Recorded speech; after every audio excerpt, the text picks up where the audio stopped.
حبايبي الحلوين، كان يا مكان كان في زمان سلطان.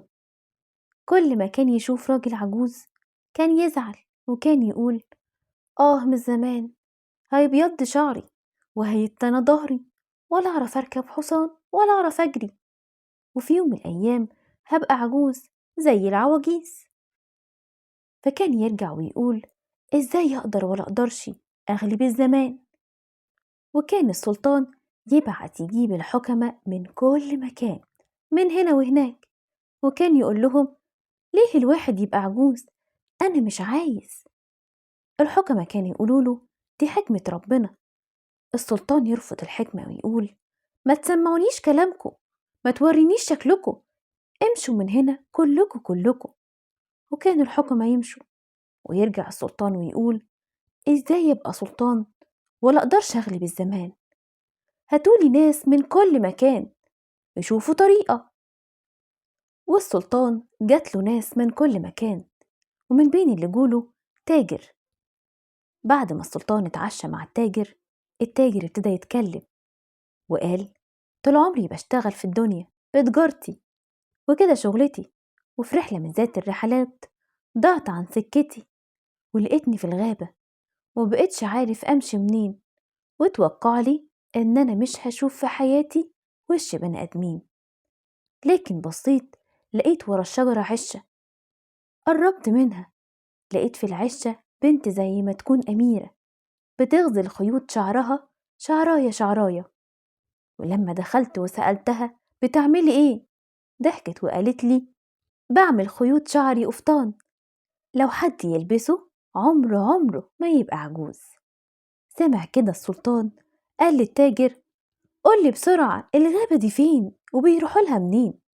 التاجر قال للسلطان: امشي 20 يوم من هنا هتلاقي أول الغابة، وفي الغابة 10 أيام هتلاقي عشة الأميرة، يمكن زي ما شفتها لسه بتغزل شعرها شعراية شعراية.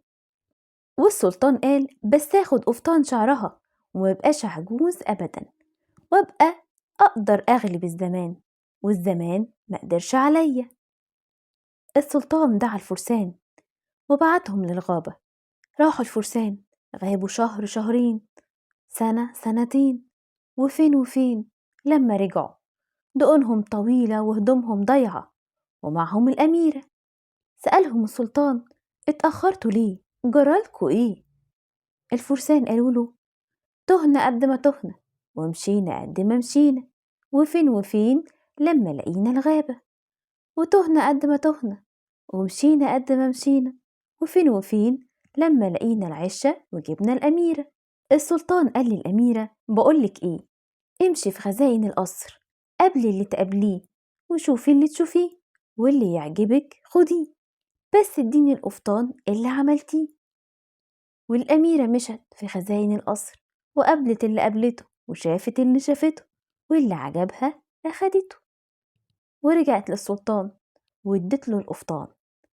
السلطان مسك القفطان في ايده وقال: يعني خلاص مش هبقى عجوز؟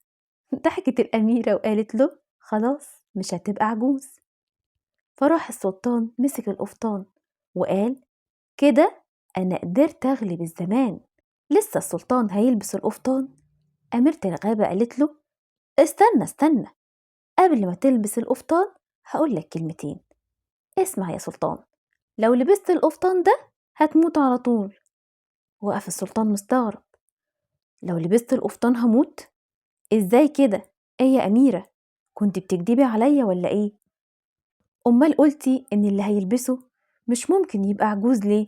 ضحكت الأميرة وقالت له: عشان اللي هيلبسه هيموت في ساعتها، مش هيعيش ويستنى يبقى عجوز. أنا ما كدبتش. وخاف السلطان من القفطان، والسلطان رمى القفطان. وضحكت الأميرة وقالت له: الله، مش هتلبس القفطان ولا إيه؟ سكت السلطان وقال: لا، رجعت في كلامي، عجوز عجوز بس أعيش. الزمان يقدر عليا ويعملني عجوز، خلاص يعملني عجوز شوية مش مهم، المهم أعيش. ومن يومها والسلطان يروح هنا ويجي هناك ويضحك ويقول: ما هي دي حكمة ربنا، الإنسان في الأول يبقى مفيش، يتولد صغير والصغير يكبر، والكبير يبقى عجوز، والعجوز في الآخر يرجع تاني ويبقى مفيش. كده حكمة ربنا، ومين يغير حكمته؟ دور مهما تدور، ما تلاقيش.